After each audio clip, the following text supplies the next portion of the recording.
নমস্কার, আমি প্রতিমা রান্নাঘরে নতুন একটি রেসিপি নিয়ে চলে আসলাম। আপনারা কেমন আছেন সবাই? আমি খুব ভালো আছি। তবে বৃষ্টির দিনে একটা চটপটা রেসিপি নিয়ে চলে আসলাম, চিলি সয়াবিন। এই দেখো, এখানে গ্যাসের উপরে গরম জল বসিয়ে সয়াবিনটাকে ভালো করে ভিজিয়ে ঢাকা দিয়ে রেখে দিলাম। আমি এখানে 2টো ক্যাপসিকাম, 4-5টা পেঁয়াজ আর কিছু কাঁচা লঙ্কা নিয়ে নিয়েছি। যেহেতু চটপটা, ঝাল, লবণ, টক, মিষ্টি সব কিছুই থাকবে আমার এই রেসিপিতে। আমি একদম ঝাল ছাড়া খেতেই পারবো না, ওই জন্য আমি একটু কাঁচা লঙ্কা দিয়ে নিচ্ছি। এগুলো কেটে নিয়ে ভালো করে জল দিয়ে ধুয়ে, আপনি পেঁয়াজটাকে নিয়ে একদম টেনশন করবেন না, পেঁয়াজটা জলে দিলেই ছেড়ে যাবে। এ দেখো, ছাড়িয়ে নিলাম পেঁয়াজটাকে। এবার সয়াবিনটা ওইদিকে নরম হয়ে গেছে ভিজে, সয়াবিনটাকে ভালো করে ধুয়ে পরিষ্কার করে নেব। ধুয়ে পরিষ্কার করে নিয়ে দেখো, সয়াবিনটা কি সুন্দর নরম হয়ে গেছে। পরিষ্কার করে নিয়ে একটা পাত্রে তুলে নেব।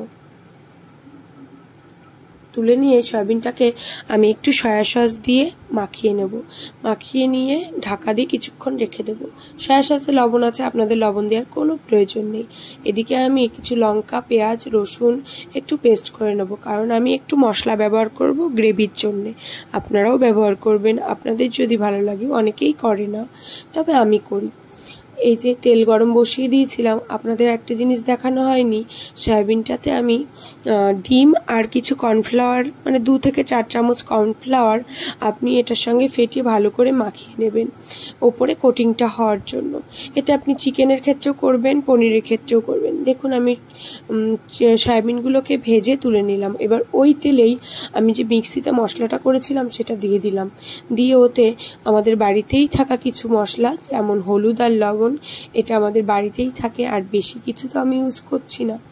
এটা দিয়ে ভালো করে নাড়াচাড়া করে এর মধ্যে দিয়ে দেবো আমি পেঁয়াজ, ক্যাপসিকাম আর কাঁচা লঙ্কা কুচি। দিয়ে এর মধ্যে দিয়ে দেবো আমি একটু সয়া সস।